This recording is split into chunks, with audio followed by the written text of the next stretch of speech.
As security is ramped up for the inauguration this week, we are learning more about the January 6th attack on the Capitol. Nearly 2 weeks later, hundreds have been arrested for their involvement. 5 people were killed, including a Capitol Hill police officer. A report in the New York Times looks at how a group of far-right agitators from across the country spent weeks organizing and raising money to overturn the results of the election. For more on this, I want to bring in David Kirkpatrick. He is one of the authors of that article and an international correspondent for the New York Times. David, welcome. Great to have you with us. So tell us what your reporting found about the kind of planning that went into overturning the election results even before the Capitol attack. How was all of this planned?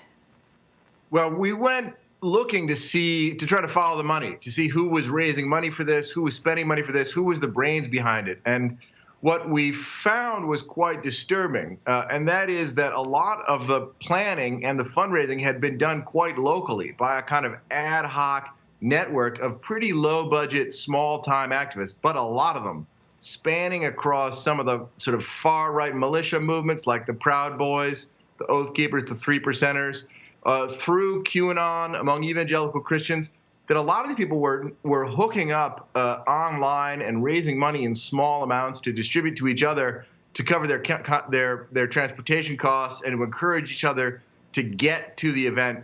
And then when they got there, they didn't waste time with the president's speech. They went right to the Capitol before he started talking, and some of them were already casing the premises in anticipation of an attack.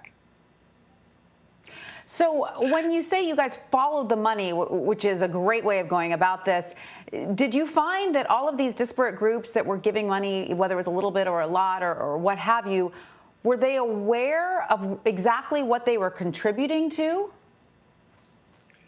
To a certain extent, yes. You know, over months, the calls around this rally had been tinged with hints of violence, talk of revolution. A lot of them on Twitter, for example, were using the tagline, you know, Revolt 1776 or 1776. They were talking about a revolution. They were using phrases at previous rallies that led up to this, like one in November and one in December in Washington. Phrases like, you know, we've got to water the tree of liberty, which, of course, is Thomas Jefferson talking about the blood of tyrants. So there were hints of violence and talk of an insurrection or a revolution even, all the way along up until the evening of January the 5th among people planning and organizing to get the masses to the event. Now, of course, this reporting is fresh, but we can assume that law enforcement is going to want to look at all of these people who helped with the financing, even if they weren't there, correct? Are they also facing some legal jeopardy?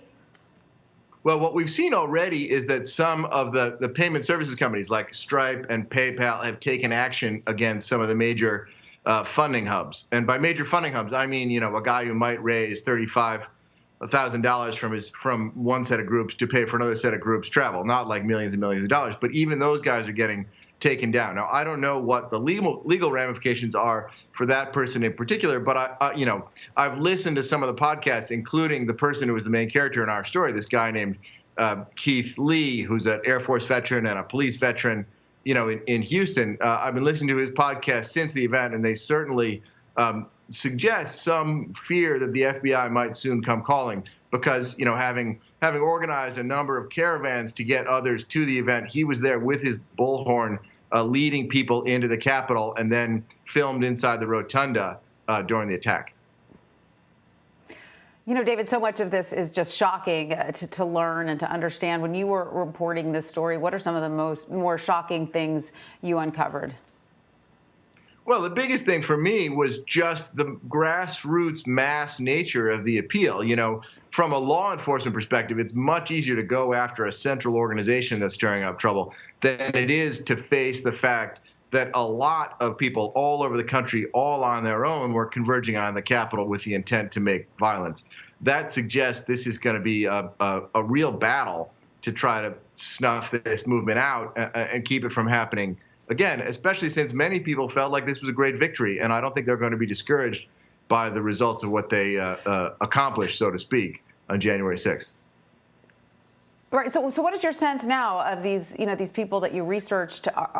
How do they feel about what happened on January 6th now? Are they contrite? Are they, proud of what happened? What's the aftermath? Some of my colleagues have talked to your kind of Trump supporter type who got caught up with it and may think, oh my goodness, what have I done? But the people I've been following who are participating in this sort of violence-tinged rhetoric beforehand don't seem to feel very contrite at all. They feel like they have struck a real blow and that further battles are ahead. Maybe not this week, but over the long term. Ominous, for sure. Well, David Kirkpatrick, thank you so much for joining us and sharing your excellent reporting. Thank you.